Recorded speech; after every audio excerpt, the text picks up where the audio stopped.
সলনি হৈছে আইমি বৰুৱা। নমস্কাৰ, মই আইমি বৰুৱা। আইমি বৰুৱা এতিয়া আগৰ দৰে শুই থকা নাই। ৰাংঢালী আইমি বৰুৱা এতিয়া ভীষণ ব্যস্ত। অসমৰ চলচ্চিত্ৰ জগতখনৰ উপৰিও এতিয়া দেশ তথা বিদেশৰ ছবি জগতত আইমি বৰুৱা এটা চিনাকি নাম।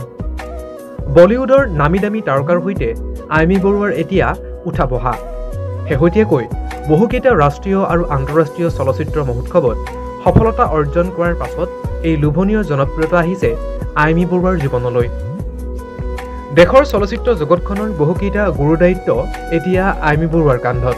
দুবাৰকৈ কানছ ফেষ্টিভেলতো অংশ লৈছে অসমৰ এই অভিনেত্ৰীগৰাকীয়ে। নিজৰ পৰিয়ালৰ উপৰিও কেৰিয়াৰতো মনোনিৱেশ কৰা আইমি বৰুৱাক বহুতে কটাক্ষ কৰিলেও কেতিয়াও সেই কটাক্ষৰ উত্তৰ দিয়া নাই অভিনেত্ৰীগৰাকীয়ে। বৰঞ্চ এটা হাঁহিৰে সদায় সকলোকে সম্ভাষণ কৰে অভিনেত্ৰী তথা ছবি পৰিচালিকাগৰাকীয়ে। নিউজ ডেস্ক ৰিপৰ্ট, ৰেডছ টাইম।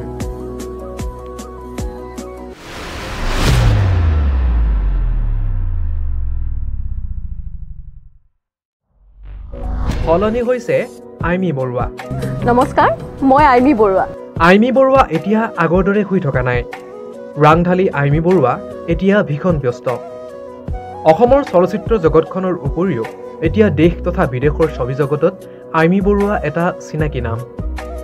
বলিউডৰ নামী দামী তাৰকাৰ সৈতে আইমি বৰুৱাৰ এতিয়া উঠা বহা। শেহতীয়াকৈ বহুকেইটা ৰাষ্ট্ৰীয় আৰু আন্তঃৰাষ্ট্ৰীয় চলচ্চিত্ৰ মহোৎসৱত সফলতা অৰ্জন কৰাৰ পাছত এই লোভনীয় জনপ্ৰিয়তা আহিছে আইমি বৰুৱাৰ জীৱনলৈ।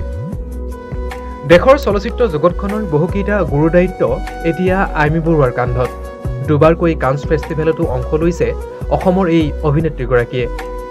নিজৰ পৰিয়ালৰ উপৰিও কেৰিয়াৰতো মনোনিৱেশ কৰা আইমি বৰুৱাক বহুতে কটাক্ষ কৰিলেও কেতিয়াও সেই কটাক্ষৰ উত্তৰ দিয়া নাই অভিনেত্ৰীগৰাকীয়ে।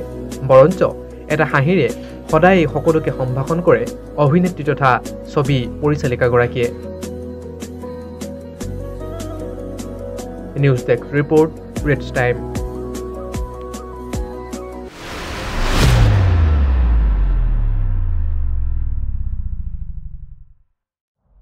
সলনি হৈছে আইমি বৰুৱা। নমস্কাৰ, মই আইমি বৰুৱা। আইমি বৰুৱা এতিয়া আগৰ দৰে শুই থকা নাই। ৰাংঢালী আইমি বৰুৱা এতিয়া ভীষণ ব্যস্ত। অসমৰ চলচ্চিত্ৰ জগতখনৰ উপৰিও এতিয়া দেশ তথা বিদেশৰ ছবি জগতত আইমি বৰুৱা এটা চিনাকি নাম। বলিউডৰ নামী দামী তাৰকাৰ সৈতে আইমি বৰুৱাৰ এতিয়া উঠা বহা। শেহতীয়াকৈ বহুকেইটা ৰাষ্ট্ৰীয় আৰু আন্তঃৰাষ্ট্ৰীয় চলচ্চিত্ৰ মহোৎসৱত সফলতা অৰ্জন কৰাৰ পাছত এই লোভনীয় জনপ্ৰিয়তা আহিছে আইমি বৰুৱাৰ জীৱনলৈ।